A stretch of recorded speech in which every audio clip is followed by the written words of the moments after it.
My name is Rebecca Cramer. I'm the secondary head teacher of Reach Academy in Feltham in West London. We're a really small school, so we only have 60 children per year group because we believe that relationships need to be at the heart of everything.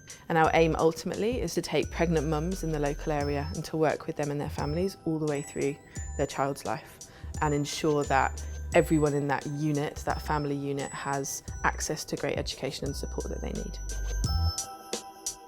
The gender issue in education is huge. Boys are massively underachieving compared to girls. If you overlay being male with being a white male, having special educational needs, being eligible for free school meals, then the numbers actually achieving through our education system in this country are absolutely tiny. I think the different nations have different societal issues. When we looked at other countries and we looked at where schools had started that were changing things for the children in areas of deprivation, what we saw was that where you had a school with a very clear vision that committed to 100% of their children, that hired great staff, had a longer school day, had homework every night, demanded more of parents and students and staff, the outcomes were phenomenally different and there was no excuse making. When I visited schools in New York, there's talk about gun crime, particularly amongst black males. There's talk about prison populations. That's something that in the UK we don't talk about as much. And so I think that in terms of gender, in terms of educational disadvantage, any country, any part of any country has their underachieving population. What we generally see is that is boys, and we generally see that it's boys of minority ethnic groups. It's interesting in the UK that actually it's our white boys that underachieve. The percentage of boys entered for EBAC subjects is around 10% lower than girls. The percentage of boys achieving 5A to Cs is about 10% lower than girls.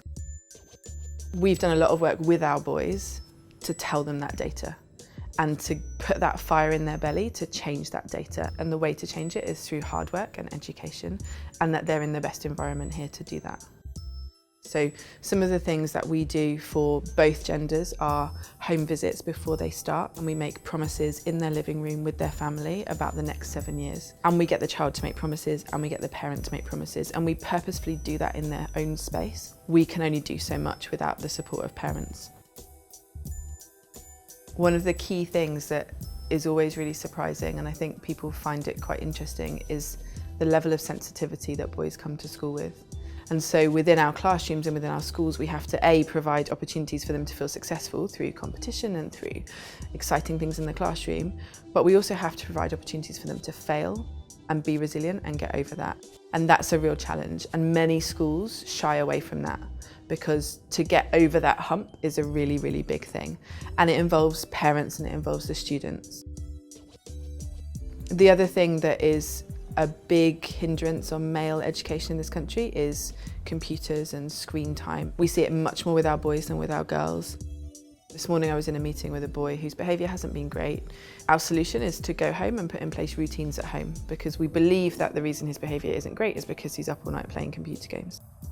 Reading and boys is particularly an issue, so we've had a boys reading club. So we do things where we notice within particular subjects there's a dip in the data, and constantly with our data we're trying to close the gap so there is no gender divide, and that's our job, is to make sure that every single child is achieving on a level playing field.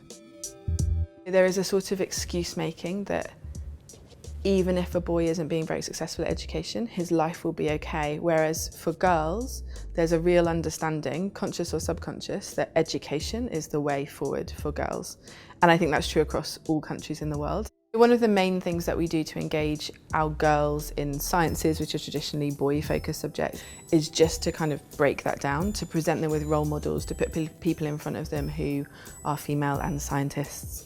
And we're lucky we've got an almost all-female maths department. Tomorrow we're taking 10 of our girls to Imperial College in London for a science fair. So me reaching out and finding those opportunities for the students is also really important.